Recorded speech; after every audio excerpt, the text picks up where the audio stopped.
김진의 돌직구쇼에 오신 여러분 반갑습니다. 김진입니다. 채널A가 개국 10주년을 맞아서 오픈 스튜디오 새 단장에 들어갑니다. 그래서 이렇게 당분간 새로운 스튜디오에서 여러분들 인사드리게 됐습니다. 새롭게 공개될 오픈 스튜디오의 새 모습도 기대 부탁드리겠습니다. 오늘 저희 김진의 돌직구쇼에서는요, 귀환한 청해 부대 장병들의 코로나19 확진 소식과 지금 코로나19 확진자 수가 또다시 최대 수치로 갱신이 됐습니다. 이 언제까지 2,000명이 넘을 것이라는 우려가 나오고 있는 상황에서 긴박하게 돌아가고 있는 코로나19 상황도 긴급 진단해 보겠습니다. 저는 비가 오나 눈이 오나 매일 아침 여러분을 기다리겠습니다. 김진의 돌직구쇼 지금 라이브로 시작합니다. 잠깐만요.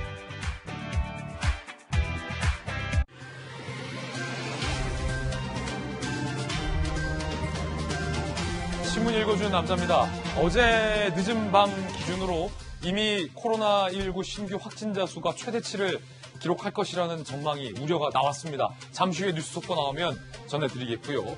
청해부대 파병 나갔던 우리 장병들이 돌아왔습니다. 건강한 모습으로 돌아왔었다면 더 좋았을 텐데 말입니다. 오늘 종합신문 함께 하시죠. 먼저 동아일보입니다. 합참이 파병 후 무려 5개월간 백신을 줄 생각과 계획이 아예 없었다라는 사실이 동아일보 취재로 드러났습니다. 합참은 청해부대 지휘관리 책임이 있는데 국방부에 단 한 번도 적어도 공식적인 문서로 접종 건의를 안 했다는 겁니다. 그러니까 이 말은 바꿔 말하면 합참이 국방부에 우리 장병들에게 백신 맞춰줄 생각 안 했다는 겁니다. 그러면 국방부 장관이라도 이거 챙겼어야죠. 국방부 장관이 이거 신경 못 썼으면 군 통수권자라도 챙겼어야 하는 것 아닙니까? 문재인 대통령은 군이 안이하게 대처했다며 군은 질타했지만 군 통수권자로서 정작 문재인 대통령 본인의 사과는 없었다라는 언론의 지적도 오늘 나왔습니다. 잠시 후 이야기 나눠보죠. 다음 신문입니다. 이번에 한겨레 신문입니다. 한겨레 신문은 오늘 사면에서 윤석열 후보를 이렇게 비판하고 있습니다. 너무 나갔다. 한겨레 신문이 왜 비판했을까요? 코로나 초기 대구 아니었다면 밀란, 일주일 120시간이라도 바짝 일해야 한다라는 발언을 문제 삼았는데 특히 여당은 윤석열 후보의 일주일 120시간 일해야 한다라는 발언을 문제 삼고 있습니다. 그러나 한겨레 신문이 잘라낸 이 부분과 전체 윤석열 후보의 발언의 맥락은 전혀 다르다라는 게 윤 후보 측의 반발입니다. 한겨레 신문은 윤석열 후보의 과거 골프 접대 의혹을 두고서 한겨레 신문과 윤 후보가 강한 공방을 벌이고도 있는 그런 상황입니다. 잠시 후에 이야기 나눠보겠습니다. 다음 신문입니다. 이번엔 중앙일보입니다. 김경수 지사의 오늘 대법원 선고가 예정돼 있습니다. 킹크랩 찬관 여부가 운명을 가른다. 1심에서 유죄, 2심에서도 징역 유죄가 선고된 바 있습니다. 통상 1심과 2심에서 모두 유죄가 나온다면 대법에서 완전히 무죄가 선고될 가능성은 굉장히 적다라는 게 법조계 이야기인데 오늘 대법원은 김경수 지사에게 유죄를 선고할지 무죄를 선고할지 기다려보겠습니다. 뉴스 속보 나오면 전해드리겠습니다. 자, 이번에 다음 신문입니다. 조선일보입니다. 드디어 봅니다. 이건희 컬렉션. 국립중앙박물관이 9월 26일까지 이건희 컬렉션을 전시하기로 했습니다. 국립현대미술관도 내년 3월 13일까지 이건희 컬렉션을 공개합니다. 김환기 화가, 이중섭 화가 등 대표작 등이 전시됩니다. 지금까지 신문 읽어주는 남자였습니다.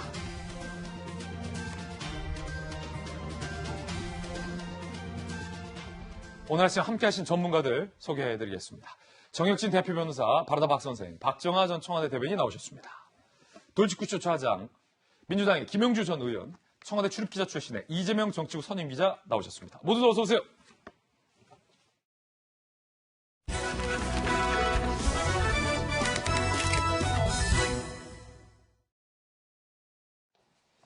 청해부대 장병들이 귀환을 했습니다.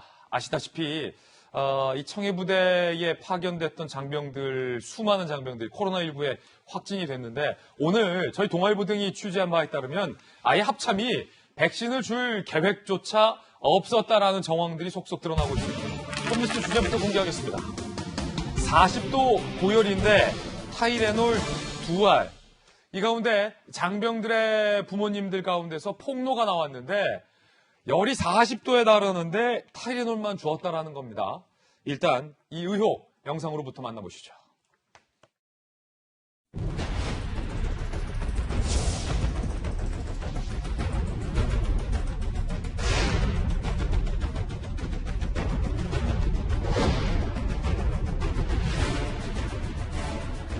우리 군이 나름대로 대응했지만 안이하게 대처했다는 지적을 면하기 어렵습니다. 이런 비판을 겸허하게 받아들이면서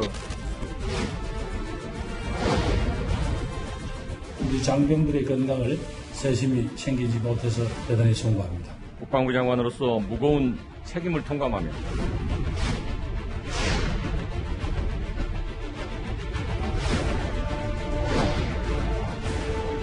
청해부대가 왜 나라 없는 부대처럼 방치가 됐는지 낱낱이 밝혀내겠습니다. 집단 감염 사태 진상규명을 위한 국회 국정조사를 정식으로 요구합니다.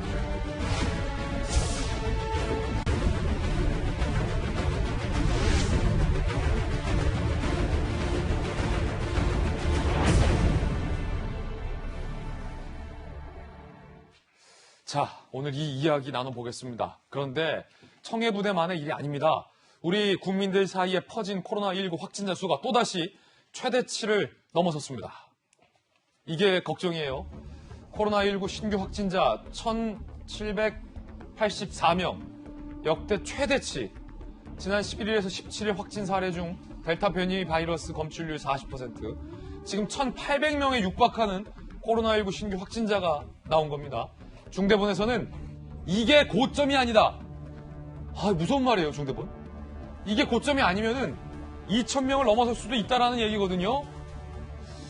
1,800명에 육박하는 신규 확진자 수가 발표가 됐습니다. 숫자만 놓고 보면 코로나19 바이러스가 창궐한 이래로 지금이 대한민국 최대 위기라는 겁니다. 안타깝게도 백신은 넉넉하지 않은 상황에서 코로나19 상황은 최악의 상황을 맞이했습니다. 자, 이 이야기부터 먼저 나눠보겠습니다.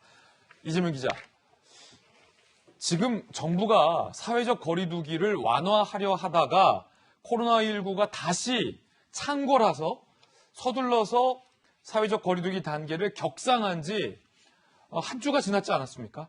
그런데 이게 수그러드는 게 아니라 오히려 더 최대치를 갱신했어요. 이거 걱정입니다. 그렇죠. 이미 질병관리청에서 우려를 전달한 바 있죠. 그러니까 지금 사회적 거리두기를 4단계, 그야말로 역대 해본 적이 없는 가장 높은 수준의 방역 지침에 따라서 지금 움직이고 있는데, 그럼에도 불구하고 정은경 청장도 만약에 이 사태를 지금 잡지 못하면 2,200명까지 갈 수 있다, 이런 얘기를 한 바가 있죠. 그런 점에서 지금 일주일이 지났지만 사실상 잡히기보다는 오히려 확대되고 있는 그런 상황이 아닌가 싶고, 그렇다 그러면 그렇기 때문에 지금 질병관리청도 고점이 아니다. 결국은 2,000명대 아니면 그 이상으로도 갈 수 있는 그런 상황이다. 결국 델타 변이 바이러스가 창궐한 상황에서 지금 백신이 부족하고 백신을 1차 접종자가 30% 된 거죠. 그러다 보니까 워낙 접종이 낮다 보니까 결국은 이 변이 바이러스를 잡기가 참 어려운 상황인데, 문제는 수도권이 조금 주는가 했더니 결국은 비수도권이 다시 확대되는, 계속 풍선 효과가 나타나고 있는 거죠. 한쪽을 누르면 다른 쪽이 확산되는. 그렇기 때문에 이게 참 쉽지 않은 상황으로 가고 있다, 이렇게 보이는데, 결국은 다음 주까지 수도권은 지금 이제 3일 이상이 금지돼 있죠. 그런데 결국은 이 기간이 더 늘어나지 않을까, 이렇게 전망이 되는데, 결국은 문재인 대통령은 짧고 굵게를 얘기했습니다. 그러니까 지금 굉장히 강한 방역 조치를 짧게 한 2주간 해서 어떻게 잡아보자 했는데, 결국 그 정부의 목표가 달성되기 쉽지 않아 보인다. 결국은 굵게 지속적으로 가는 그런 상황 속으로 그런 상황으로 가게 되면 결국은 자영업자들의 어떤 시름, 힘듦, 고통이 더 계속 오래 갈 텐데, 결국은 이걸 어떻게 잡아내느냐, 굉장히 방역 당국의 고민이 아닐까 싶습니다. 자, 이 가운데 청해부대원들의 초유의 대규모 집단 감염 상황까지 발생한 겁니다. 대한민국 국군이 해외에 파병을 했고 작전 중인 함정에서 이 바이러스와 같은 문제로 전원이 퇴함하는 일은 매우 이례적인 일입니다. 그 가운데 오늘 이렇게 장병 부모들의 폭로가 나왔습니다. 40도 고열에 타이레놀 2알만 주었다. 아니, 이거를 어떻게 이렇게 대응합니까? 지난 2일 첫 감기 환자가 발생했다고 하고 합참 즉각 보고는 없었다. 사흘을 키웠습니다. 감기 증상자가 속출했다는 겁니다. 이걸 그냥 감기라고 판단했던 겁니까? 확진 판정받은 장병 A씨의 주장, 독감 걸린 병사들이 맛이나 후각을 잘 못 느껴. 일반적인 독감일 리 없다. 코로나 확률 높다라고 오히려 우리 장병들이 보고를 했다라는 거예요. 그런데 상부에서 묵살했다. 장병 부모를 통한 하태경 의원 측이 부모들의 폭로, 장병들의 폭로 상황을 밝혔습니다. 간부들이 의심도 안 했다고 한다. 병사들의 체온이 39, 40도까지 오르는데 타이레놀 2알씩 주면서 버티라고 했다는 겁니다. 하태경 의원의 입을 통해서 우리 장병들과 부모님들의 폭로 이야기 들어보시죠. 충분히 막을 수 있었습니다. 우리 야당 의원실에 청해부대 소속 군인의 아버지께서 전화를 주셨습니다. 열이 40도까지 오르는데도 코로나가 아니라며 타이레놀 2알씩 주면서 버티라고 했다며 울분을 토하셨습니다. 청해부대에 도대체 무슨 일이 있었던 건지 우리 국민은 알아야 합니다. 왜 나라 없는 부대처럼 방치가 됐는지 낱낱이 밝혀내겠습니다. 국회 국정조사를 정식으로 요구합니다. 정혁진 변호사님, 네. 변호사님이지만 또 국방부에서 법무실장 하셨잖아요. 네네. 아니, 장병들이 보고를 했어요. 이게 그냥 단순 감기가 아닌 것 같습니다. 제가 열이 지금 40도가 납니다. 부모들에 따르면 이런 보고가 있었다는 건데 만약 이 주장이 사실이라면 델타 변이 바이러스가 지금 창궐을 하고 있는 입장에서 백신도 못 맞춰줬으면서 열이 40도라는데 이걸 묵살하고 타이레놀 2알만 줬다라는 얘기인 건데 이게 상식적으로 말이 됩니까?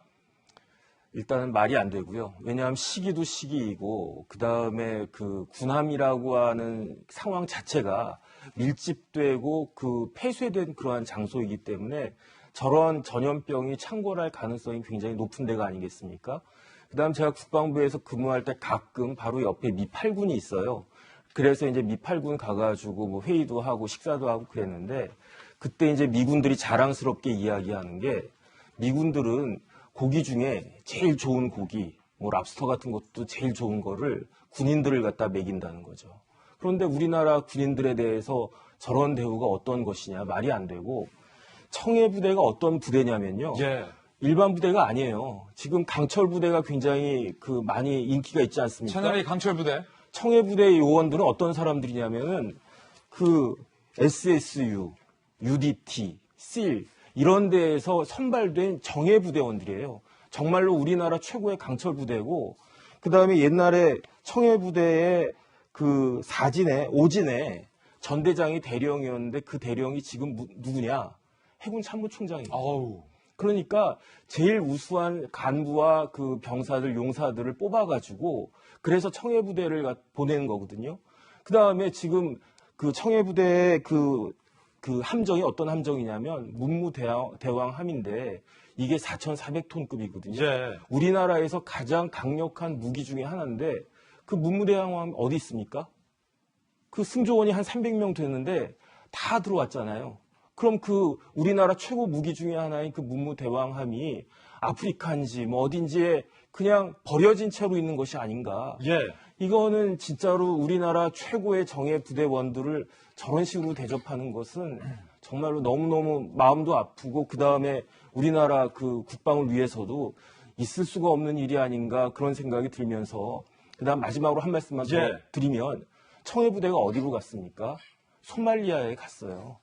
정말로 아프리카 가장 큰 오지에 힘든 곳으로 가 있으면은 우리나라에서 국방부에서 그 누구보다도 진짜 신경 써가지고 어떤 일이 벌어질지 미리 예견을 갖다 하고 뭐 군의관이나 뭐 백신이나 최고로 대접을 했어야 되는데 저는 사실은 이거는 납득이 안 되고 적어도 그 국방부 장관은 책임져야 되는 일이 아닌가 저는 그 생각이 듭니다. 예. 정혁진 변호사님 잘 설명해 주셨습니다. 많은 우리 국민들이 정말로 아버지의 마음으로, 엄마의 마음으로 이 소식을 안타깝게 보고 있는 이유도 바로 그것입니다.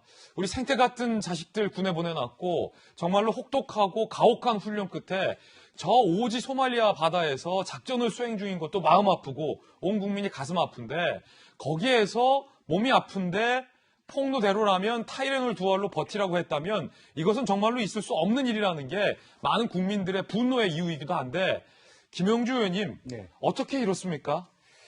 실제로 가장 이제 가슴 아픈 게 정말로 우리 아이들을 해외에 특히 아프리카 지금 아프리카 굉장히 전역이 그 코로나로 굉장히 몸살을 앓고 있는 지역 아닙니까? 그런데 실제로 그 군대를 보내면서 이 말하자면 총격전과 대비해서 외상 전문 의료 인력만 실었다는 거예요. 의사들을.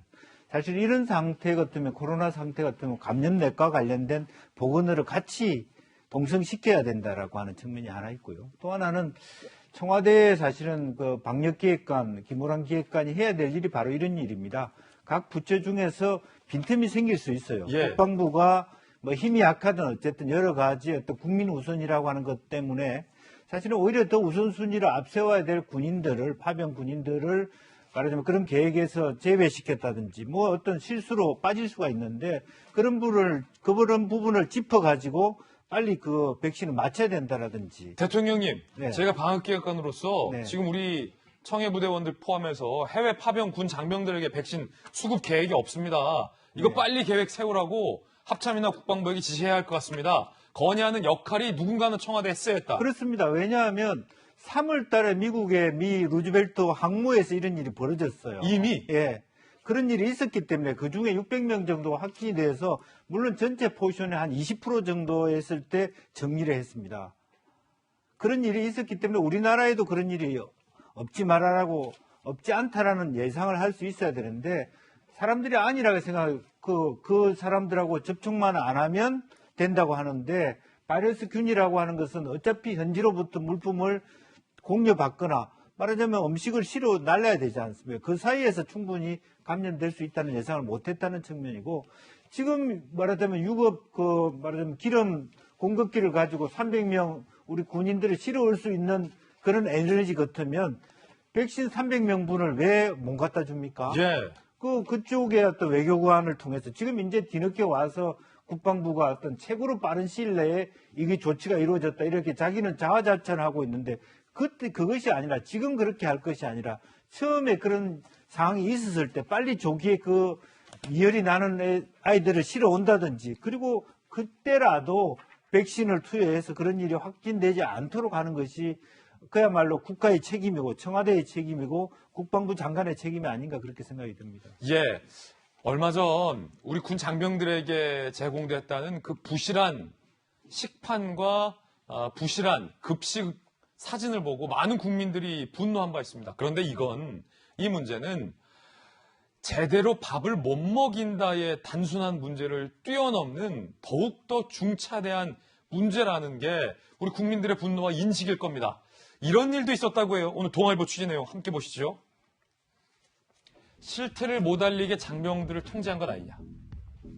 야, 이거 의혹인데 이게 사실이라면 가관입니다. 청해부대 장병 아버지 B씨 수송기 타기 전에 통화가 됐지만 아들이 상황을 얘기하지 못하고 네 장병들을 통제하는 것 같았다. 아버지는 느낀 거예요. 또 다른 아버지 소령에게 잘 도착했다 전화 받았지만 아들은 문자 메시지를 읽었는데 답신이 없다. 뭔가 평소와 다른 것들이 있었다. 물론 아버지들의 부모로서의 어떤 우려가 많이 포함된 추측일 수도 있겠습니다만 만에 하나 정혁진 변호사님 만에 하나 분명히 이 일은 벌어졌고 진상에 대한 규명은 반드시 있어야 하고 유야무야 없던 일처럼 뭉개고 넘어가서는 안 된다라는 게 전문가들의 지적이잖아요. 네네. 지금 오늘 동아일보가 보도하고 있는 내용 그리고 많은 이 장병들의 부모가 갖고 있는 의구심이 사실인지 아닌지를 알아봐야 하는데 만약에 이게 사실이라면 상황이 발생하고 걷잡을 수 없이 퍼지자 수습하고 장병들을 통제했다. 이런 일까지 했다면 이거 어떻게 되는 겁니까? 그거는 진짜로 있을 수가 없는 일이죠. 지금 그 김영주 의원님께서도 말씀하셨지만 사실은 청해부대를 보내는 이유는 뭐냐면은 해적들 때문이에요. 그러니까 이런 코로나 상황이 아니라고 하더라도 청해부대 장병들은 엄청난 그 위험에 처해져 있는 상황이고요. 그 다음에 굳이 우리나라가 저 아프리카 소말리아까지 왜 그 우리나라 배를 보내겠습니까? 군함을. 거기에 우리나라 상선들이 왔다 갔다 하니까 그 상선들을 해적들로부터 보호하기 위해서 사실 청해부대를 보낸 것인데, 그런데 그 청해부대 최정예 장병들이 저런 위험한 상황에 퍼져 있고 그 상황들 속에서 만약에 그런 일들이 벌어지고 있었는데 입단속까지 통제까지 그거를 됐다면 군의 그 조직의 특성이 뭐냐면은 그 위계 질서 아니겠습니까? 그 위계 질서를 엉뚱한 방향으로 사용해가지고 자신들의 잘못을 은폐하려고 했다라고 한다면 그것에 대해서는 명확한 그 처벌과 징계 같은 것들은 반드시 있어야 되지 않을까, 저는 그런 생각이 듭니다. 임무 교대한 35진의 장병들 중 상당수도 백신을 안 맞춘 채 보냈다라고 하니까 거기도 좀 걱정되는 그런 상황입니다. 자, 이거 군이 장병들을 통제하려 했을 것 아니냐라는 의혹은 아직은 의혹 단계라는 것 분명하게 말씀드리고, 이 의혹에 대한 분명한 사실 규명도 있어야 할 것 같다라는 생각도 말씀드립니다. 자, 그렇다면 군 통수권자인 문재인 대통령은 이 사건에 대해서 뭐라고 밝혔을까요? 들어보시죠. 우리 군이 나름대로 대응했지만 국민의 눈에는 부족하고 안이하게 대처했다는 지적을 면하기 어렵습니다. 이런 비판을 겸허하게 받아들이면서 치료 등 조치에 만전을 기하고, 야당에서는 방금 들으셨던 것처럼 문재인 대통령이 군을 질책하기만 하고 군 통수권자 본인의 사과는 없었다라고 비판하고 있습니다. 야당의 비판입니다. 유승민 전 의원, 어물쩍 넘어갈 수 없는 사안. 최재형 전 감사원장, 가장 책임 큰 분이 침묵했다. 실망스럽다. 원희룡 지사, 자랑할 일에만 나타나고 안 좋은 일에면 뒤에 숨는 그 모습 그대로. 안철수 국민의당 대표, 이 정권은 말이 없다. 모두 어디로 숨었나? 라고 대통령의 직접적인 사과가 없는 것에 대한 주요 야권 주자들의 맹비판이 나왔습니다. 청와대 대변인 출신의 박정아 전 대변인께서는 조금 전 문재인 대통령의 발언 어떻게 보셨습니까? 굉장히 속상해요. 대통령이 좀 사과하시면 안 돼요? 저는 좀 전에 저희가 화면에 봤습니다만 원희룡 지사 얘기하는 것처럼 좋은 일이라면은 어떻게 됐든 해서 나와서 한 말씀 하시고 현장에 계시는 대통령께서 왜 이런 일에 대해서 이렇게 사과에 인색한지 잘 모르겠어요. 대한민국 장병들 나라 지키라고, 교민들 지키라고, 상선 지키라고 놨는데 아무도 거기에 신경 안 쓰고 여태 밥도 제대로 안 주다가 이제는 무슨 아주 격리된 공간에서 그냥 코로나 마시고 있으라고 했던 거랑 똑같은 거 아니에요. 이렇게 해놓고도 대통령이 안이하게 대처했다는 지적을 면하기 어렵다? 그리고는 국방부 장관 시켜서 사과하고 국방부는 그 시간에 그 뒤로 장병들 군수송기 통해서 잘 데리고 왔다고 또 홍보하고 앉아있고, 이게 도대체 한 번도 안 가본 나라 만들겠다고 말씀하셨으니 한 번도 안 가본 상황 너무 많이 생겨갖고 뭐 일일이 검역은 못하겠습니다만 이거는 정말 국민 한 사람으로 처참한 일인 것 같아요. 이게 코로나가 올 1월부터 생겼다면 글쎄 이제 7개월 됐고 장병들까지 신경 못 썼을 수도 있다. 조금이라도 이해할 수 있어요. 작년 1월부터 있었던 일이에요. 1년 7개월이나 지났는데, 그리고 그 사이에 한미 정상회담 하면서 미군 장병들 맞던 백신 우리 장병들 맞추는 일도 있었고, 민방위 대원까지도 맞췄는데 현장에 나가 있는 군인들, 이 장병들 코로나 때문에 이 지경을 만들어놨는데 어떻게 대통령은 한 말씀 안 하고, 어떻게 다시 한번 읽어볼까요? 안이하게 대처했다는 지적을 면할 수 없다? 국민 여러분 죄송합니다. 다시는 이런 일이 없도록 제가 반드시 질병청, 국방부, 그 다음에 청와대 기강 바로 잡아서 똑바로 해내겠습니다. 나라 지키는 일, 국민들 목숨을 지키는 일이 내 제일 우선 임무라고 생각합니다라고 왜 말씀 못하시는지 전 도저히 이해를 못하겠습니다. 그러면서 뒤에서 연일 40% 넘는 지지율이 어떻게 됐다 이러면서 자화자찬하고 있는 청와대, 저 참 안타깝고 한스럽고 너무하다는 말씀 좀 드리고 싶습니다. 박정아 전 대변인의 의견이었고요. 최재형 전 감사원장의 이야기도 들어보시죠. 가장 가슴 아픈 것은 이런 상황에서 정말 가장 책임을 져야 될 분이 아무 말씀도 안 하고 계신 거, 좀 너무 실망스러운 상황이 아닌가 이런 생각이 듭니다. 대통령이라는 자리는 모든 것에 대한 최종 책임을 져야 되는 자리인데 그런 부분에 대해서 좀 아쉬움이 있죠. 단 국방부 장관은 사과를 했습니다. 서 국방부 장관입니다. 저 멀리 해외 바다에서 국가와 국민을 위해 헌신해온 청해부대 34진 장병들을 보다 세심하게 챙기지 못해 국방부 장관으로서 무거운 책임을 통감하며 깊은 사과의 말씀을 드립니다.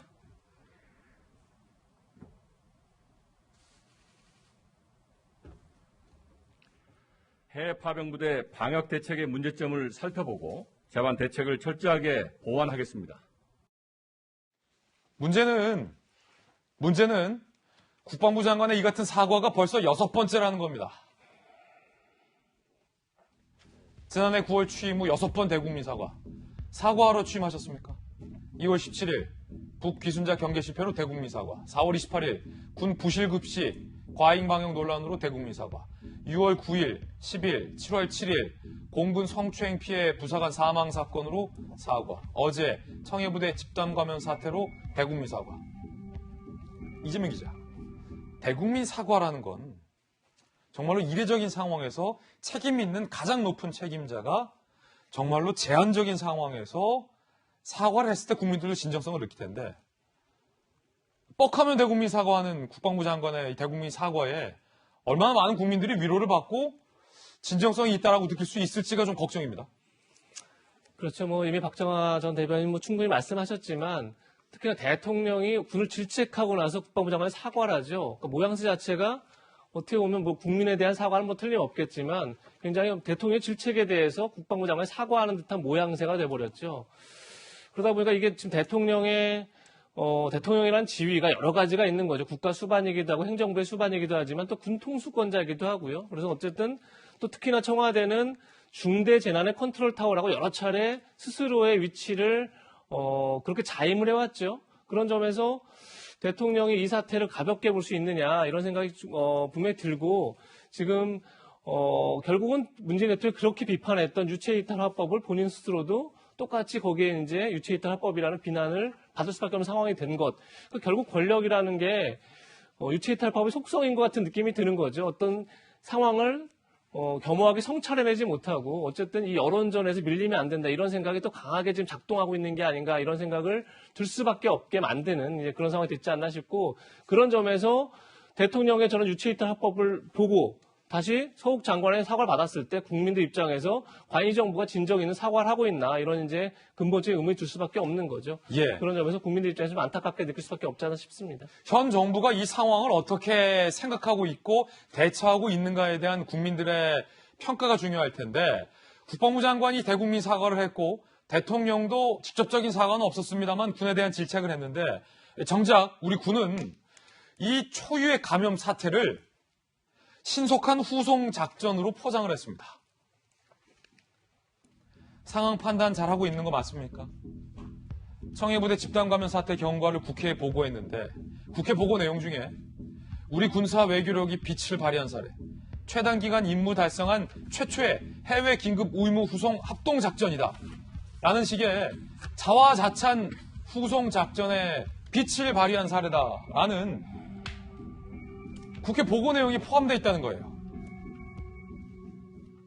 자, 문건까지 그래서 저희가 다시 한번 확인해 봤습니다. 분명히죠. 우리 군사 외교력이 빛을 발휘했다. 최단 기간 임무 달성한 최초의 해외 긴급 의무 후송 합동작전이다. 김영주 의원님, 네. 국회 계셨고 서울시에서 정무 부시장도 하셨잖아요. 이런 정도의 국회 보고가 있으면 국민을 대신해서 국회의원들이 이거 우리 군을 질타해야 되는 상황 아닙니까? 당연히 지금 국방부가 뭘 잘못 짓고 있다고 생각합니다. 그리고 혹은 거대 여당이다라는 것을 믿고 국방부가 저런 식의 어떤 말하자면 보고서를 올렸다라고 하는 것은 더 큰 문제가 더 큰 문제다. 특히 만에 하나라도 여당이 이런 부분을 침소봉대했다가는 더 큰 어떤 국민으로부터 지탄을 받을 것이다. 그런 생각이 들고요.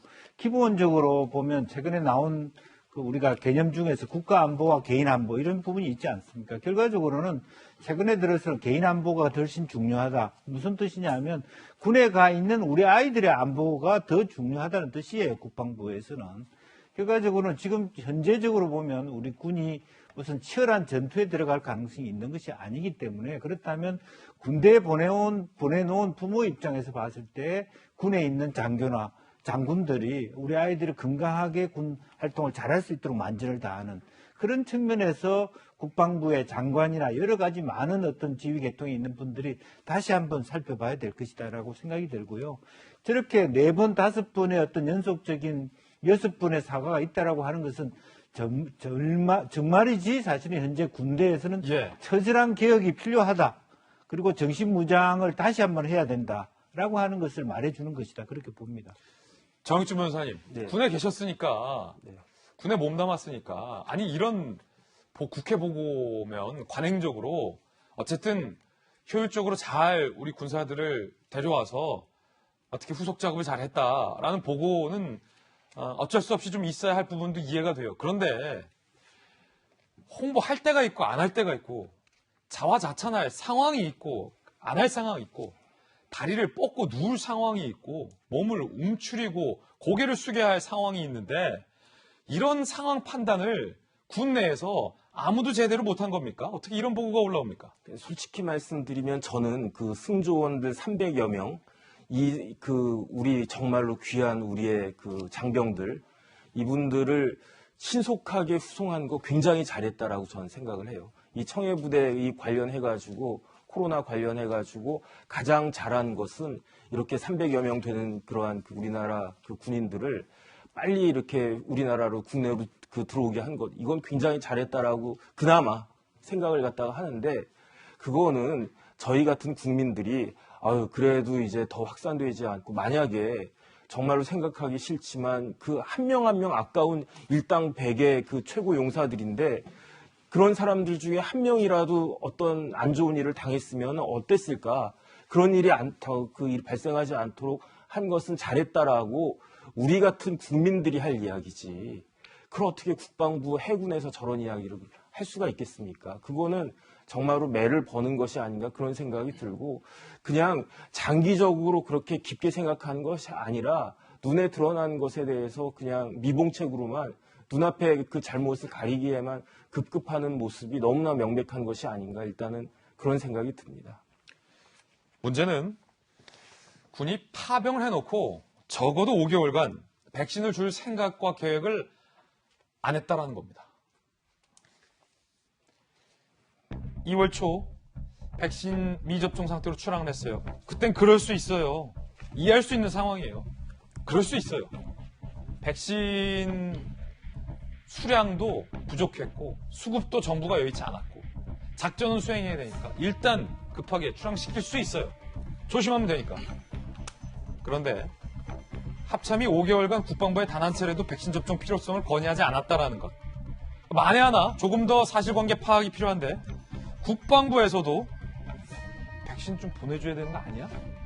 누구 하나 건의 하나 안 했고 지시 하나 없었고 조치 하나 없었다. 더 사실 확인이 필요해 보이는데 질병청이든 청와대든 상급부대에서 군에게 단 한 번의 문의라도 하지 않았다면 이건 심각한 문제죠. 군 관계자. 합참이 전투력 및 작전 성패가 직결되는 집단 감염 사태에 대비한 우발 계획을 수립해 장관에 보고하지 않았다는 건 납득하기 어렵다. 지난 4월 서욱 장관은 분명 이렇게 얘기했었습니다. 잠수함이나 배나 완전히 밀폐 생활을 하기 때문에 감염 가능성이 훨씬 높은데, 근데 지금 30세 미만 장병들은 접종 계획이 확정된 게 없죠. 다른 백신이 들어오면 밀폐해 있는 공간에서 해능작전 임무를 수행하는 장병들한테 최우선적으로 접종을 시킬 생각입니다. 지난 4월에 이재명 기자 이렇게 얘기해놓고 밀폐된 공간에서 최우선으로 장병에게 접종해놓겠다. 서욱 장관이잖아, 딴 장관이 아니라. 본인이 이렇게 얘기해놓고 잊으신 건가요? 그럼에도 불구하고 단 한 번도 접종 계획을 문건으로 만든 적이 없다는 건 확인된 거 아니겠습니까? 이게 어떻게 되냐면, 그럼 지금 이제 접종이 안 되고 나서 집단 감염이 일어나고 국방부가 해명을 이렇게 했습니다. 백신을 왜 국외 반출이 어렵고, 그 다음에 뭐 냉동으로 보관해서 보내기도 힘들고, 그리고 또 뭐 이상 반응이 나면 거기에 대처하기도 힘들다, 이렇게 얘기했는데, 그 자체가 다 당장 비판을 모면하려고 급조해서 만든 변명이 되는 거죠. 한 번도 문건으로 보낼 계획을 만든 적이 없는데 그런 변명이 어떻게 만들어지겠습니까? 결국은 그냥 지금 당장에 어떤 위기 상황을 극복하려고 하는 겁니다. 그러다 보니까 지금 국방부가 과연 이게 작전을 수행하는 대한민국의 안보를 책임지고 있는 부처가 맞나라는 고민이 드는 거죠. 그러니까 지금 조금 전에 저희 자화자찬에 대해서도 굉장히 비판을 했는데 국방부는 한 번도 문건을 백신을 보내려고 한 적도 없고 또 이번 사태에서 제가 처음에 언급했지만 이건 명백하게 지휘관의 무능이라든지 직무유기가 빚은 참사인 거죠. 이미 7월 2일부터 감기 증상이 나타나는데 열흘간 그것을 제대로 보고하지 않아서 그렇게 확산을 시켜버린 겁니다. 그래놓고 지금 작전 기간을 다 채우지 못하고 후퇴라는 거죠. 근데 후퇴를 잘했다고 본인 스스로가 자화자찬을 합니다. 세상에 어떤 군대가 작전을 완수하지 않고 후퇴했다고 자화자찬을 합니까? 이런 군대가 있을 수 있습니까? 그래서 참 이게 국방부가 뭔가 정말 지금 뭐 김영주 장관도 말씀하셨지만 기강이 크게 지금 흔들리고 있다. 뭔가 큰 문제를 앓고 있다라는 게 서욱 장관의 사과 속에서 여러 번 사인이 온 거죠. 국방부에 문제가 있다는 것을 계속 사인을 받고 있는데 과연 그 사인을 제대로 인식하고 고칠 마음을 지금 갖고 있느냐 그런 근본적인 의문이 들 수밖에 없지 않나 싶습니다. 안타깝습니다. 거듭 말씀드리지만 부모님 마음으로, 아빠 마음으로, 엄마 마음으로 온 국민이 이 사태 안타깝게 바라보고 있습니다. 우리 정부 당국에 반론이나 해명이 있으면 저희가 나오면 보도해드리겠습니다. 이번에 저희가 준비한 다음 순서입니다. 오늘 뜨거운 뉴스들만 모아봤습니다. 돌직구 핫쌈 공개하죠. 김경수 지사의 오늘 대법원 판결이 나옵니다. 잠시 후에 나올 텐데 1심과 2심 아시다시피 드루킹의 여론 조작건과 관련해서 김경수 지사 유죄 나왔습니다. 김경수 대법원장이 있는 대법원의 판결은 어떤 선고가 나올지 궁금합니다. 두 번째는 청와대 이광철 민정비서관이 사표를 냈는데 청와대가 수리를 해주지 않고 있는 그런 상황에서 이광철 비서관의 자택에 압수수색이 있었다고 합니다. 청와대에 대한 압수수색 시도는 불발됐습니다. 세 번째 핫3은 BTS가 BTS를 밀어냈습니다. 재밌죠? 어떤 얘기인지 잠시 후에 짚어보겠습니다. 대통령의 최측근으로 분류된 김경수 지사의 마지막 대법원 선고. 오늘 그의 운명의 날입니다.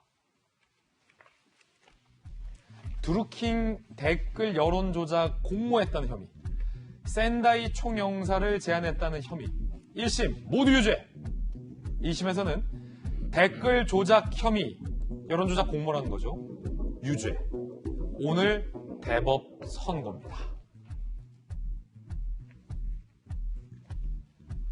특검은 김 지사가 2016년 11월 9일 저녁 8시 7분에서 23분 파주 산채죠. 그 산채 드루킹 김 씨와 개발자와 킹크랩 시연을 참관했다. 김경수 지사 측은 선풀 활동 등에 대한 브리핑을 받았습니다. 로그 기록은 시연이 아니라 개발 과정의 일환이다 라고 반박했지만 1심, 2심에서는 모두 김 지사의 반박이 통하지 않았습니다.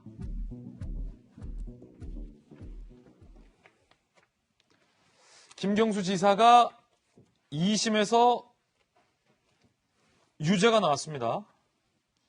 그때 김 지사의 발언 들어보시죠. 저로서는 도저히 납득할 수 없는 판결입니다. 진실의 절반만 밝혀진 셈입니다. 나머지 진실의 절반은 즉시 선고를 통해 대법원에서 반드시 밝히도록 하겠습니다.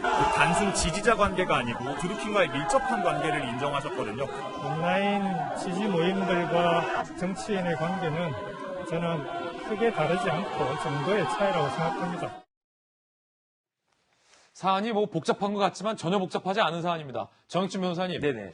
드루킹 일당들이 대선에서 부정한 방법으로 여론 조작을 했다. 그 수단은 불법적인 댓글이었다. 라는 것은 법원에서 유죄로 인정이 된 사안이잖아요. 맞습니다. 네. 자, 여기에서 대통령의 최측근이자 경남지사이자 그때 당시 문재인 후보 캠프의 주요 핵심 멤버였던 김경수 지사가 산책까지 간 것도 다 인정이 되고 어떤 시연을 봤다라는 것도 법적인 지금 쟁점인 건데 딱 하나잖아요.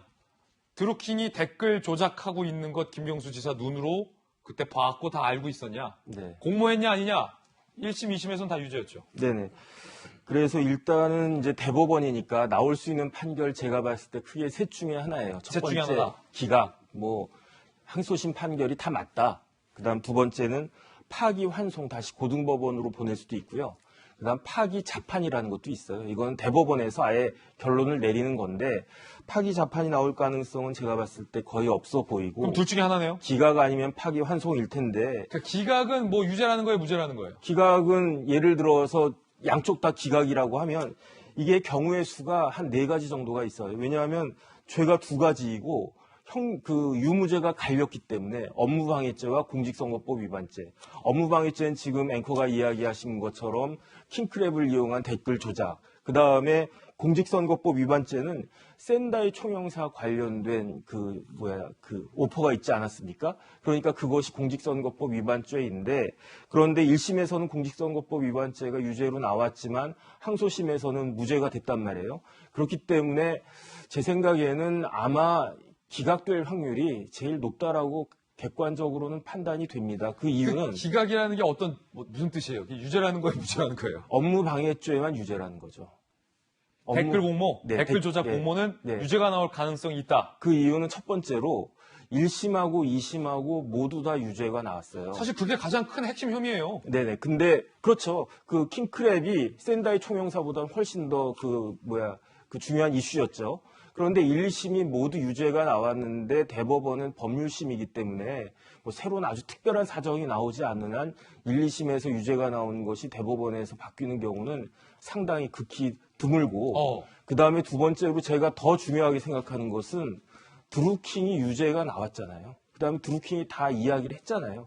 그럼에도 불구하고 한 명은 내가 같이 나쁜 짓을 했다라고 하는데, 그런데 나만 아니다라고 아무리 이야기해봤자 내가 그 상대방이 그 공범이 이렇게 자백을 했으면 그것을 뒤집기는 제가 봤을 때는 굉장히 어렵지 않을까. 저는 개인적으로는 그런 생각이 듭니다. 자, 이건 정혁진 변호사님의 어떤 개인적인 전망입니다. 네.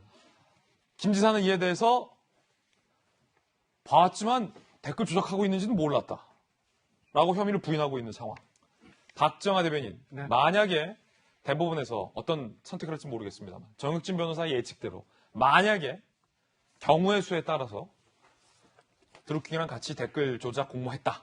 유죄라는 선고가 나온다면 어떤 이야기가 되냐면 대통령의 최측근 그리고 문재인 당시 후보 캠프에 중요한 역할을 했었던 현직 경남지사가 대선에서 여론의 뜻을 왜곡하는데 동조해서 선거를 치렀다는 얘기가 되는 겁니까?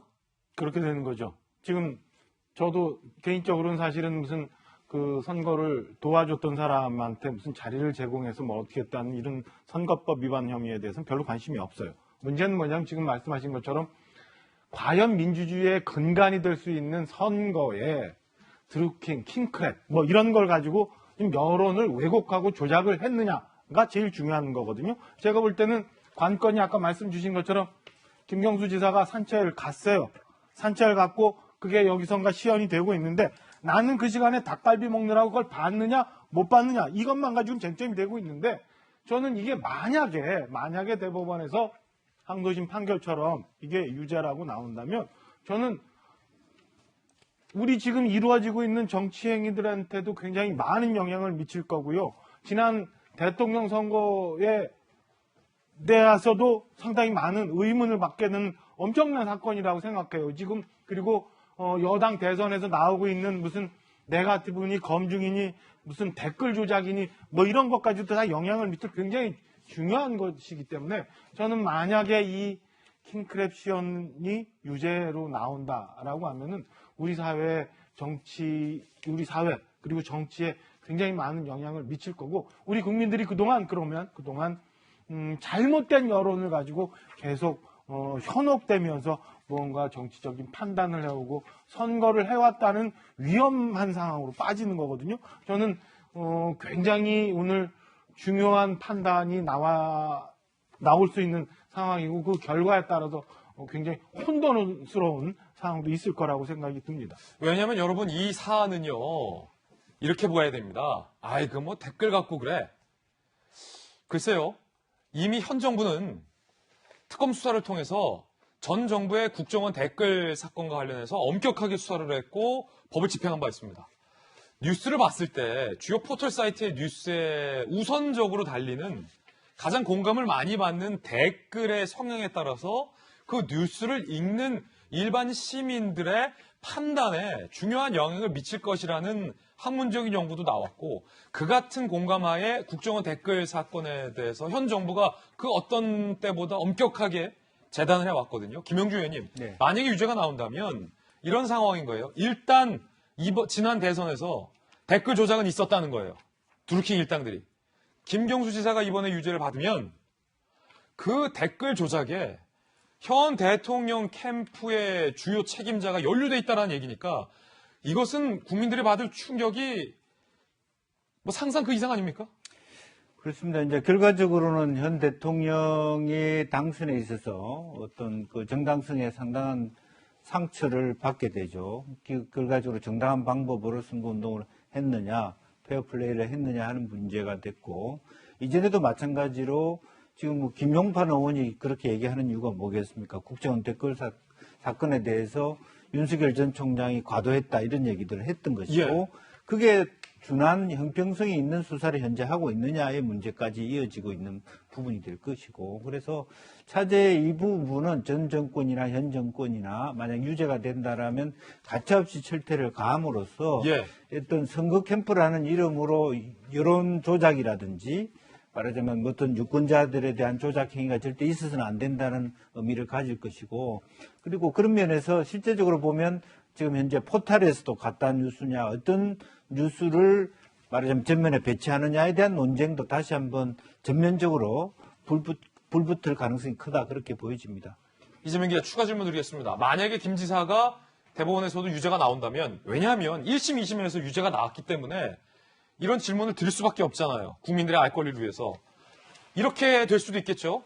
김 지사가 만약에 유죄가 나오면 문재인 캠프의 주요 역할을 했었던 김경수는 알았지만 김경수 선까지의 일탈이다 라는 가능성도 분명히 있을 수 있잖아요. 이 말인즉슨 바꿔 말하면 과연 문재인 당시 후보는 몰랐냐, 이런 질문 당연히 할 수 있는 거 아닙니까?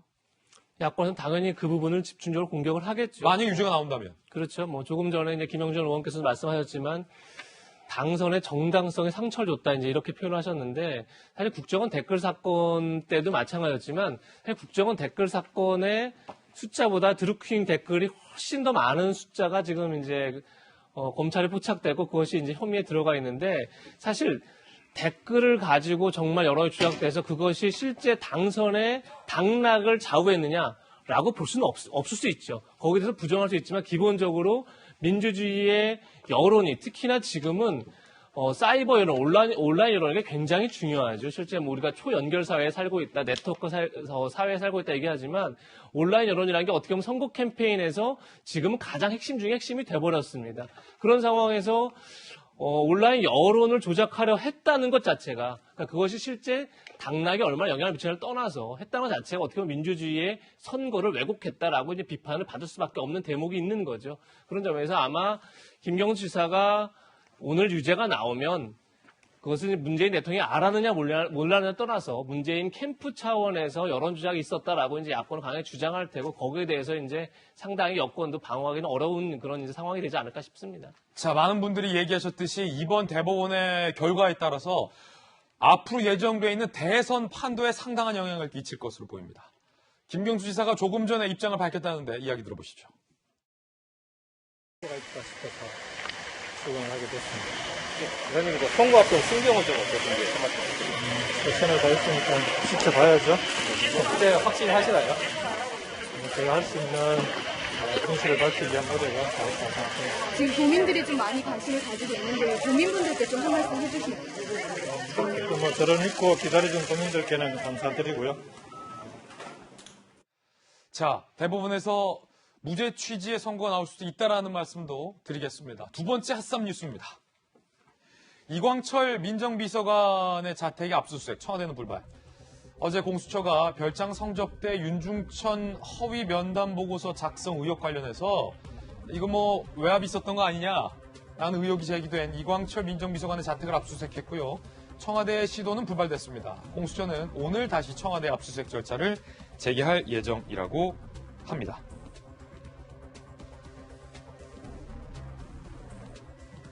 자, 일단은 이광철 민정비서관이 받는 혐의가 뭡니까? 정혁진 변호사님. 일단 윤중천 씨 관련해가지고 보고서를 허위로 작성했다는 거죠. 그 보고서가 그때 뭐 윤석열 이름도 나오고 윤석열도 접대를 받았다라는 가짜 사실이 적혀 있는 그 보고서죠? 네네, 맞습니다. 그래서 어쨌든 그런 혐의를 밝혀야 되기 때문에 압수수색을 했는데, 그런데 청와대는 압수수색을 거부를 갖다가 한 거거든요. 그런데 그 형사소송법에 어떻게 되어 있냐면은 군사상 비밀이나 업무상 비밀과 관련해서는 압수수색을 거부할 수 있도록 그 규정이 되어 있긴 합니다. 그런데 단서가 있는데 국가의 중대한 이익을 해하는 경우를 제외하고는 거부할 수 없다라고 되어 있거든요. 그런데 지금 저 이광철 비서관 관련된 사항이 정말로 국가의 중대한 이익을 해하는 경우에 해당이 되는가? 그런데 사실 청와대를 압수수색하려고 했던 시도는 여러 차례 있었지만 대개는 이런 사유로 해서 다 불발이 됐었거든요.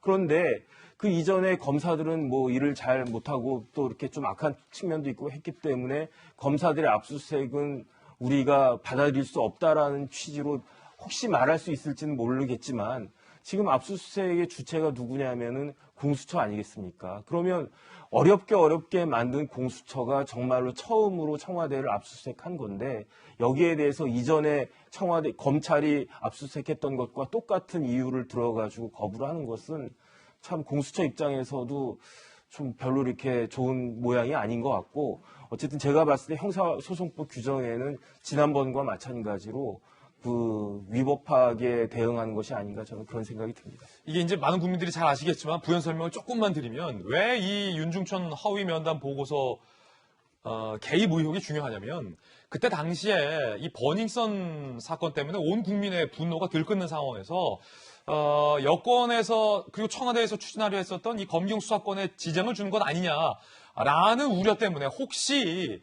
청와대의 민정비서관이 김학의 사건을 다시 꺼내들려고 윤중천 허위 면담 보고서 작성에 개입한 것 아니냐라고 일각에서 지금 의혹을 제기하고 있는 그 사건이다라는 점에서 이 문제는 바라봐야 할 필요성도 있다라는 말씀 드리겠고요. 물론 청와대에서는 전면 부인하고 있다라는 점도 말씀드리겠습니다. 박지원 의원님. 전 그렇게 얘기를 하고 있지만 사실은 이게 그때 당시 어떤 일이 있었냐면은 지금 이 이광철 현 비서관이 정부 부처에 다 설치되어 있었던 적폐청산 태스크포스의 업무를 총괄하고 있었어요.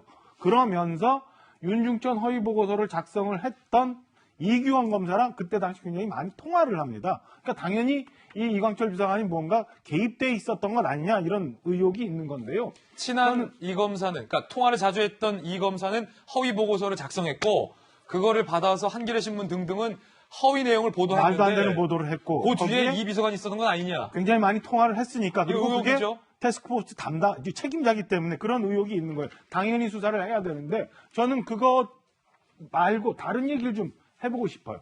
공수처가 왜 말도 안 되는 청와대 압수수색을 지금 이틀 연속이나 좀 하려고 하고 있고 어제 무슨 뭐 청와대에 머물지 않아서 업무용 PC를 받을 수 없다라고 하는데 제가 볼 땐 이것도 헐리우드 액션 같아요. 왜 지금 와서 청와대 압수수색하겠다고 이틀 연속 이렇게 시끄럽게 하는지. 청와대 컴퓨터라는 거는 다 깡통 컴퓨터예요. 이 안에 서버가 있어가지고 모든 문서 다 거기가 있는 거고 여기 로그인해서 뭐 하려면은 다 이 통해서 하는 거예요. 이 내 자리에 있는 이광철 비서관 자리에 있었던 컴퓨터 아무리 압수수색해봐야 이거 아무것도 없어요. 아 그래요? 아 그럼요. 그러면 뭐 청와대 직원 컴퓨터나 노트북 가져오면 그 안에 아무것도 없어요. 아무것도 없어요. 지뢰찾기, 메모장, 없어요. 한글과 컴퓨터 이런 거밖에 없다는 거예요. 다 저기 안에 있는 거예요. 지금 이거 뭐 압수수색 한다고 이틀 연속 가서 그 앞에 가서 뭐 우리는 최고의 공수처나 뭐 이러고 있는 다 이제 와서 뭐하고 이틀씩이나 저러고 있는지 저는 도저히 납득을 못하겠습니다. 헐리우드 액션이에요 이거. 자, 박정하 전 대변인의 의견이었고 이에 대해서 김용주 의원님은 어떻게 보세요? 결과적으로는 기본적으로 자기네들 공수처가 만전을 기해서 수사한다라고 하는 인식만 시켜주는 그런 행위라고 봐야 되겠죠. 같은 의견이시네요. 예, 실제로 보면.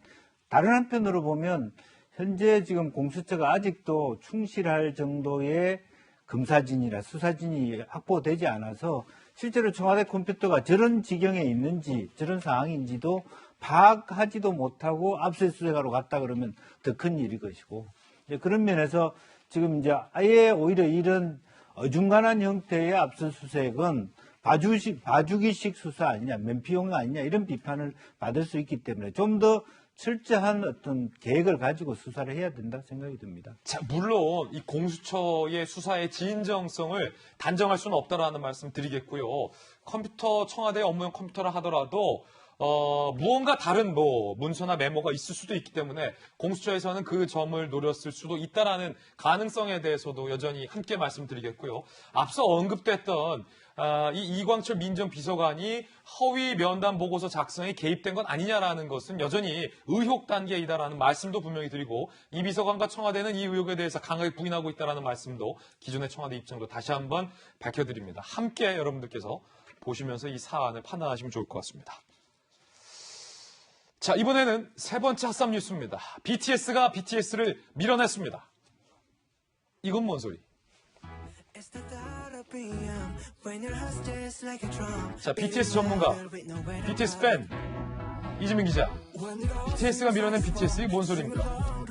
BTS에 적은 BTS밖에 없는 그런 지금 상황이 아닌가 싶은데, BTS가 최근 신곡 이제 퍼미션 투 댄스를 발표했죠. 근데 발매하자마자 빌보드 101위에 올랐는데, 그 전에 1위가 바로 BTS의 버터였던 겁니다. 7주 연속 이제 1위를 했던 거죠. 그런데 결국 BTS의 버터를 BTS의 퍼미션 투 댄스가 밀어냈다. 결국 그렇기 때문에 BTS 밀어낸 BTS라고 얘기하는데, BTS가 다이너마이트 이후에 5곡을 연속으로 핫백 1위에 올렸습니다.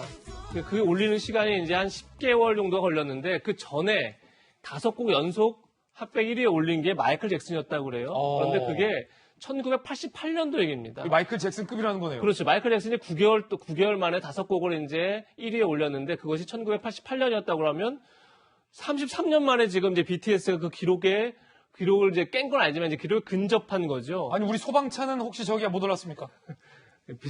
빌보드 차트를 얘기하고 있는 겁니다. 지금 길보드 예. 차트가 아니라, 빌보드 차트, 말고요. 예.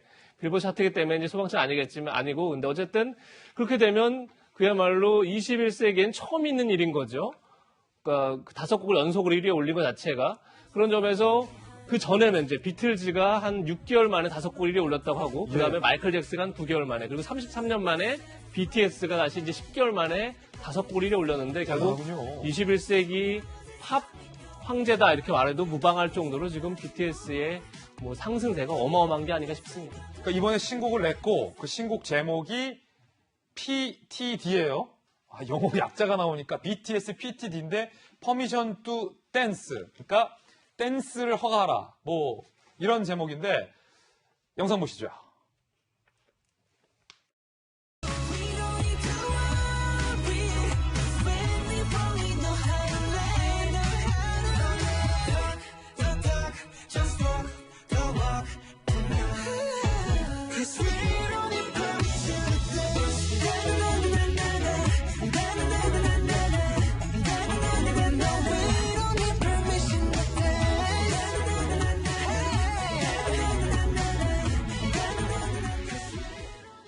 자, 영국 팬의 이야기 한번 들어보겠습니다.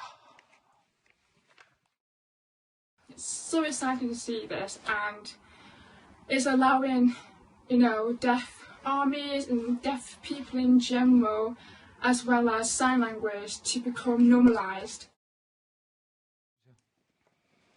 지금 영국 팬이 저 얘기를 한 게, BTS가 방금 낸 신곡의 퍼미션 투 댄스 안에 수어로 춤이 있다고 합니다. 국제적으로 통용되는 수어로. 그러다 보니까 지금 수어 자체를 사람들이 널리 알리는데도 큰 역할을 했다라고 그래서 이제 좀 영국 팬이 굉장히 그것을 극찬하는 이제 그런 모습이었던 겁니다. 아, 이 엄지 양쪽 이 엄지 요게 이제 즐겁다라는 수어라는 거예요? 제가 정확한 수어를 모르겠지만 이제 지금 나오는 모습인 건지 아니면 어쨌든 지금 나오는 모습이 즐겁다는 수어라고 하면 국제적으로 통용되고 있는. 자, 요게. 그러네요, 예. 아, 근데 요거는 우리 평소에도 좀 자주 하는, 저만 하나요? 그렇군요. 대단합니다. 핫쌈 소식, 또 BTS 전문가 이재명 기자와 함께 이야기 나눠봤습니다. 이번에 저희가 준비한 다음 소식 살펴보시죠. 뉴스 주제부터 공개합니다. 정치권에 윤석열 설화주의보가 내려졌습니다. 일단, 자, 윤석열 후보의 이야기부터 먼저 들을 텐데, 지난 코로나19 초기 상황에서 여당에서 대구를 봉쇄해야 한다라는 듯한 말이 나왔는데 이게 철없는 미친 소리다라며 윤석열 후보가 강하게 비판했습니다.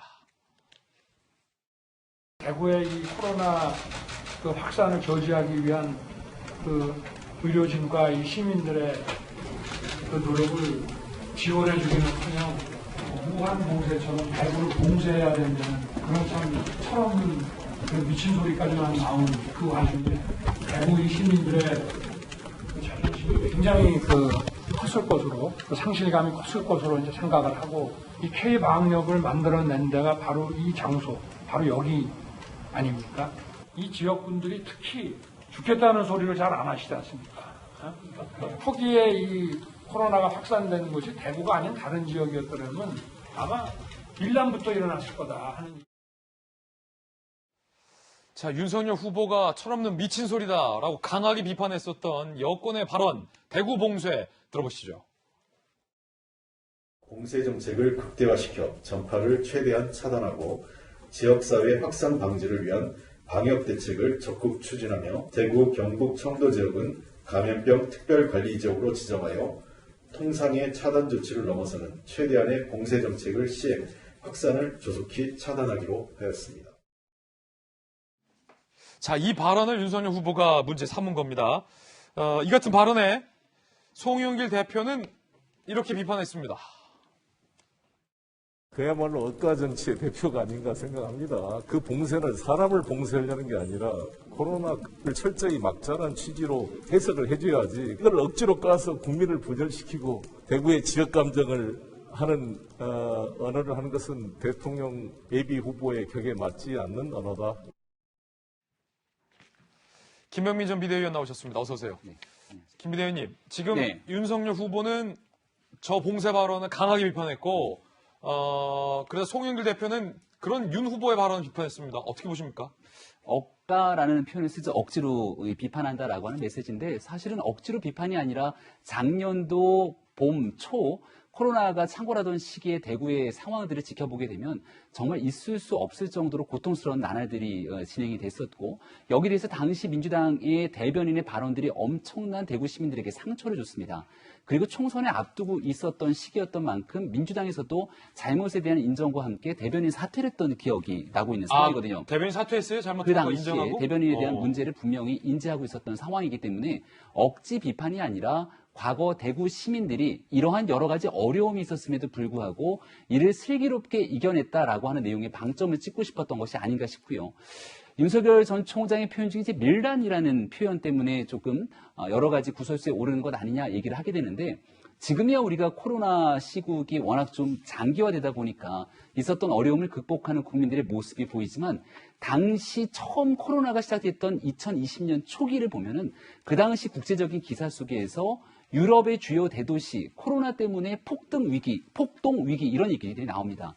실제 이탈리아 같은 도시에서도 코로나에 대한 정부의 조치와 대립각을 세우는 시민들의 저항, 항거들이 굉장히 심했었는데 이런 어려움을 극복하고 이겨낸 대구 시민들에게 경의를 표하고자 했던 윤석열 전 총장의 의지가 담겼던 발언이 아닌가 생각합니다. 자, 그런가 하면 이 윤석열 후보가 대구를 찾아서 박근혜 전 대통령에 대해서 이렇게 언급했습니다. 박 전 대통령 존경할 부분이 있다. 국가 지도자로서 공무원 연금 개혁 같은 문제에 대한 결단을 잘 내렸다라고 대구에서 박 전 대통령에 대해서 존경할 부분이 있다라고 언급을 합니다.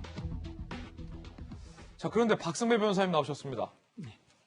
박근혜 전 대통령 얘기가 나와서 그런데 다시 병원에 입원을 했다. 지금 이런 소식도 들어와 있는데 기존에 있었던 그 증상 질환이 좀 더 악화된 모양이에요? 예.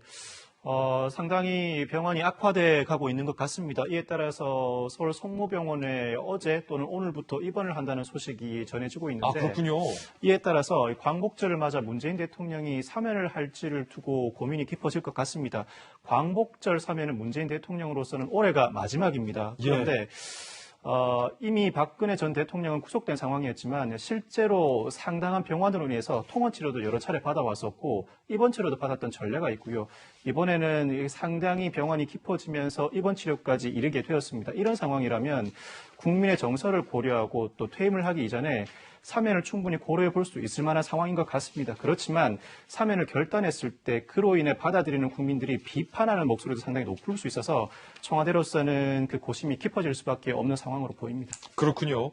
자, 그런가 하면 여당에서는 윤석열 후보가 이 발언을 문제 삼고 있는데 여야의 논란이 좀 치열한 상황입니다. 함께 보시죠. 윤석열 후보가 한 매체와 인터뷰에서 주 52시간제, 현 정부의 대표적인 노동정책인데 이거 실패한 정책이다. 게임 업체 관련자들을 만났더니 게임 하나 개발하려면 한 주 52시간이 아니라 120시간이라도 바짝 일하고 이후에 마음껏 쉴 수 있어야 한다라고 건의했다. 라며 업종에 따라서 유연 근무제를 확대할 필요성이 있다. 라는 취지의 발언합니다. 그러니까 모든 업종을 불문하고 주 52시간으로 못 박으면 이게 고용과 일자리의 유연함을 저해한다라는 비판의 발언이었는데요. 이 발언에 대해서 자, 지금 여권에서 이렇게 비판을 하고 있습니다. 들어보시죠. 조금 황당한 발언을 했어요. 주 120시간 일하려면요. 일주일 내내 일을 해도 17시간 일해야 되고요. 주 5일 일하면 24시간 일해야 됩니다. 과연 윤석열 총장이 어떠한 고민을 하고 대통령 후보로 출마한 것인지 굉장히 저는 위험하다라고 생각이 들고요. 불안한 후보가 아닌가라는. 칼잡이 솜씨로 부표를 잡으려는 게 아니라 사람 잡는 대통령이 되시려는 것 같습니다. 120시간 일하면 사람 죽습니다. 여권의 비판은 계속됩니다. 함께 보시죠. 쌍팔년도에서 왔냐, 아우슈비츠 수용소냐, 재벌들 보디가드 전업 공개 선언이다라고 여당은 비판을 하고 윤석열 후보는 강력하게 반박합니다. 왜곡했다는 겁니다. 해명 일고에 가치가 없다는 겁니다. 논란을 좀 왜곡을 자꾸 하는 모양인데요. 120시간 일을 시켜야 된다는 뜻이 아니고 제가 한번 물어봤습니다. 애로사항이 어떤 거냐 그랬더니 이분들은 주로 이제 디지털 이런 업무, 게임을 개발한다든지 그런데 주 52시간을 해놓으니까 집중력이 떨어져가지고 평균적으로는 52시간을 하더라도 집중적으로 일을 해서 할 수 있는 거는 좀 변형을 할 수 있는 예외를 좀 뒀으면 좋겠다.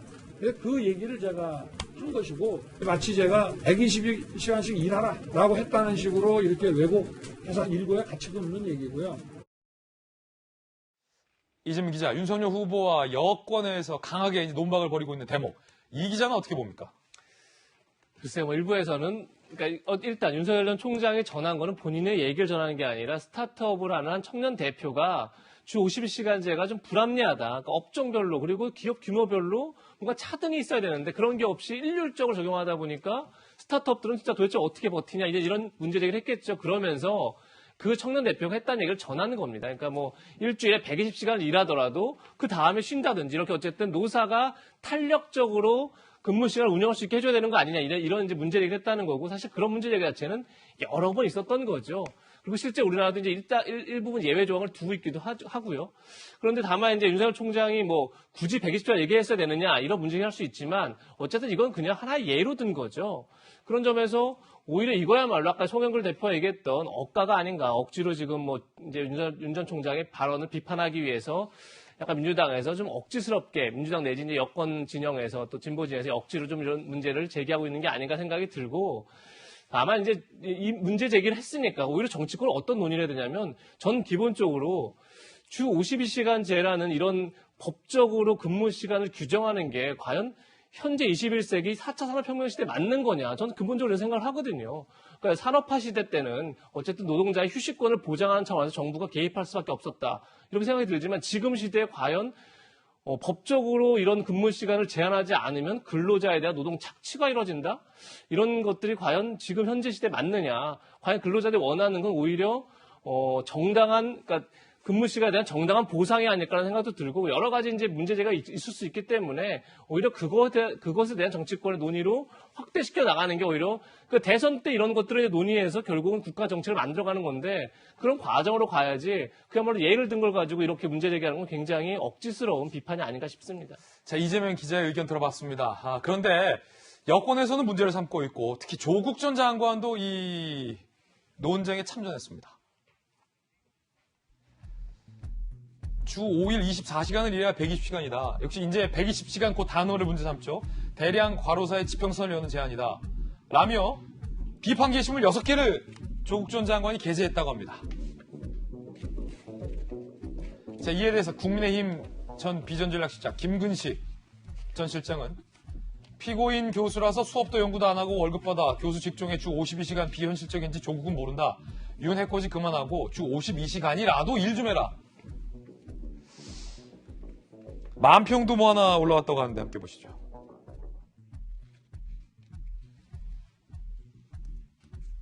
자, 조국 교수가 SNS에 윤석열 후보를 비판하는 만평도 올리기도 합니다. 김영주 의원님. 네. 조국 전 장관의 비판, 그리고 그런 조국 전 장관을 비판하는 김근식 전 실장이 또 비판. 네. 어떤 비판이 비판적입니까? 둘 다 문제네요. 아, 그렇습니까? 김근식 교수도 말을 잘못한 게 52시간이라도 라는데 52시간 일한다는 게 보통 일한 그것도 보통 힘든 일이 아닌데 사실은. 그렇잖아요. 생각해 보시죠. 그렇죠. 꼬박꼬박 같은 일들을 조국 전 장관은 1시간 반 만에 게시물 하나씩 이렇게 올리는 거 굉장히 힘든 일을 하시는 거죠. 아, 그러네요.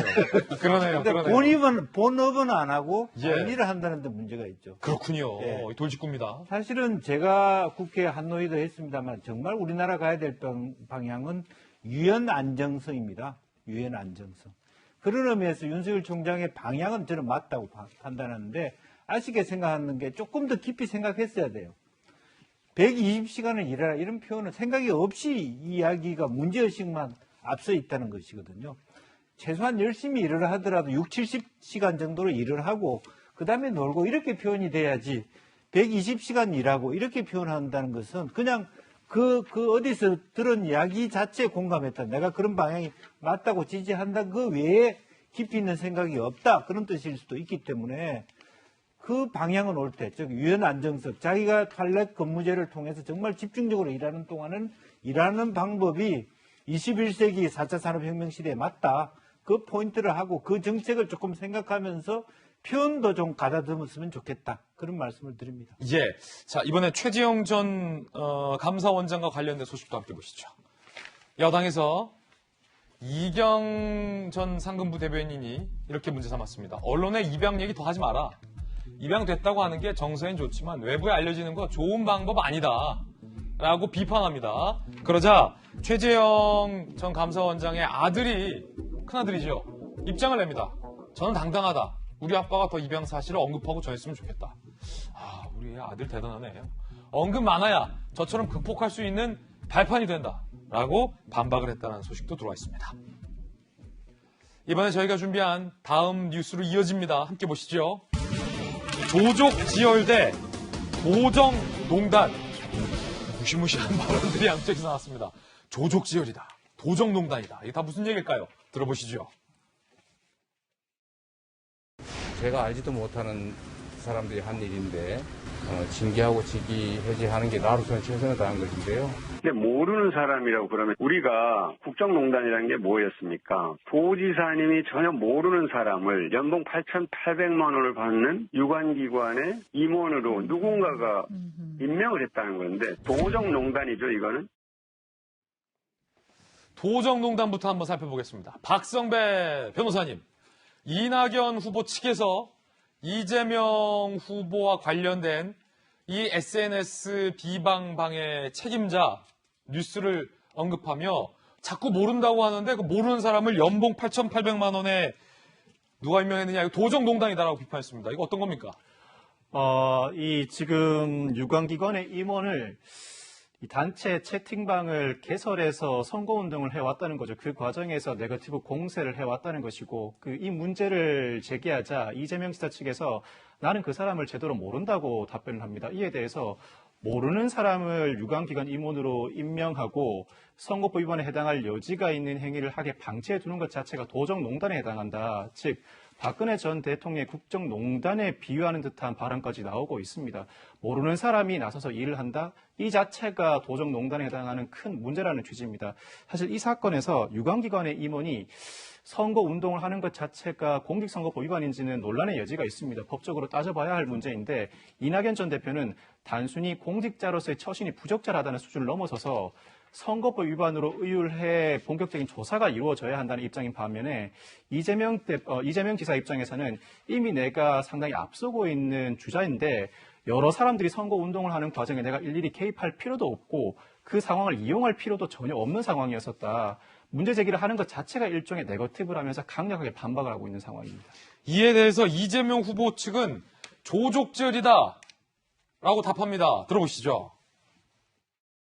그건 전혀 아닙니다. 그것도 일종의 음해인데 사실 우리 지지자 중에 한 사람일 텐데 지금 지지자들의 사실 왜곡이나 마타도와 이런 거는 사실 우리가 심각하게 당하고 있죠. 온갖 허위 사실 공작의 조작 댓글이 아주 횡행합니다. 그런 거에 비하면 이건 정말 조족지혈에 불과한데 본인들의 그 큰 문제, 더 심각한 문제들은 다 감추고 이쪽에 침소봉대에서 지나치게 공격하는 것 같은데 여러분들 이거 여야의 싸움이 아닙니다. 여당 내에서 이낙연, 이재명 후보 측의 싸움입니다. 도정농단이라고 하자 이재명 후보가 들으셨던 것처럼 김병민 전 비대위원님 아니 우리 쪽 문제는 당신들에 비하면 이거 조족지혈이다. 도정농단 대 조족지혈 어떻게 보십니까? 조족지혈이라고 얘기했으면 이제 그 다음 수들이 나와야 될 테고 이낙연 후보 측에서 어떤 일들을 벌이고 있는지를 만약 가지고 있다면 공개를 할 수밖에 없겠죠. 근데 이낙연 후보 측의 메시지가 저는 훨씬 더 심각하게 받아들일 수밖에 없는 것이 법적인 문제를 언급합니다. 지금 이낙연 전 대표는 사인의 신분이지 않습니까? 근데 이재명 지사는 공인의 신분, 경기도지사의 신분이고요. 대한민국의 서울시장이나 경기도지사 정도 되는 규모의 광역자치단체장이 되면 본인이 임명할 수 없는 수많은 자리들이 있습니다. 그런데 우리가 상식적으로 바라봤을 때 그 수많은 본인과 같이 뜻을 함께하고 정치를 펼쳤던 사람들이 이곳저곳에 있을 텐데 내가 나를 임명해 준 사람이 이번에 대통령 후보에 출마했을 때 그냥 아무런 일도 하지 않고 나의 업무에 충실하고 있을 것인가에 대한 궁금한 상식적인 물음이 제기될 수 있겠죠. 근데 그 중에 하나가 바로 이번 유관기관의 임원이 여기에 대한 대화방을 만들어서 상대 후보를 향한 입에 담기 어려운 비난했다는 거죠. 그러니까 법적인 조치를 취하려고 가게 되는 순간 이게 하나뿐이 아니라 경기도 내에 있는 수많은 건들 한번 볼까? 이런 경고성 메시지로 들리기 때문에 상황이 간단치 않아 보이고요. 여기에 대해서 이런 일들을 이재명 지사는 가만히 있겠습니까? 옵티머스 사건부터 이낙연 후보를 둘러싸고 있는 각종 의혹들에 대한 심각한 문제제기가 이어질 텐데 이게 이런 방식으로 점점 이어지게 되면 결국 나중에 하나의 후보가 선출되더라도 법적인 공방은 끝까지 갈 수밖에 없는 터라 민주당 내에도 고심이 깊을 것 같습니다. 자, 김병민 전 비대위는 아무래도 이제 다른 당의 소속인지라 굉장히 좀 중립적으로 양비론적인 입장을 취해주셨는데 김영주 전 의원님 도정농단입니까? 조족지혈입니까? 아니면 둘 다입니까? 서로가 서로에게 상처를 줘서 오히려 누가 되든 후보가 됐을 때 그 상처로 말미암아 본선 경쟁력을 깎아먹는 일이 없었으면 좋겠습니다. 방금 이제 김영민 전 비대위원이 얘기한 것처럼 실제로 현직 도지사가 지금 이제 내가 보면 굉장히 위험한 발언을 한 게 제가 임명을 해지시킬 수 있다는 얘기를 했잖아요. 그런데 그 사람을 나는 잘 모르는 사람이다 이렇게 얘기한다는 것도 쉽지 않거든요.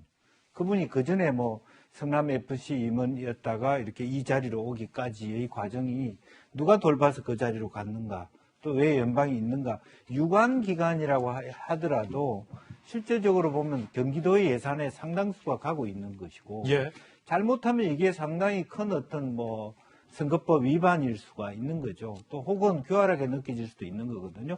공무원이 아닌 사람들은 열심히 나를 위해서 선거운동을 해. 이렇게 법적인 부분까지 파헤쳐 가지고 정리시켰다고 상대편은 볼 수 있는 것이거든요. 이제 그런 면에서 경기도지사 입장에서는 더 정말 조심해야 될 부분이 분명히 있는 것이고 또 한편으로 이것을 공격하고 있는 이낙연 후보 측에서도 그에 상응하는 공격을 받을 것입니다.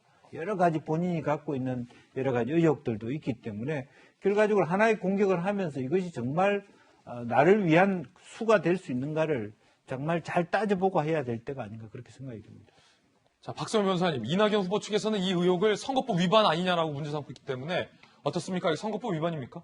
선거법 위반에 해당하는지 여부는 법적으로 더 다퉈봐야 할 여지가 있어 보입니다. 다만 상당히 부적절한 처신으로 판단하고 이재명 지사 입장에서도 직위해제의 중징계 처분을 내린 상황입니다. 법적인 처분 논란으로 이어질 가능성도 다분히 있기 때문에 만약 선관위 조사를 통해서 법적인 처벌까지 이어지게 된다면 상당히 큰 심각한 문제로 더 확산될 가능성이 높습니다. 이때는 양 후보 간의 네거티브 공방이 더 격화될 가능성이 상당히 높아 보입니다. 그렇군요. 자, 그런가 하면 여당의 대권 주자 중에 국민 눈알을 자처하는 후보가 한 명 있습니다. 들어보시죠.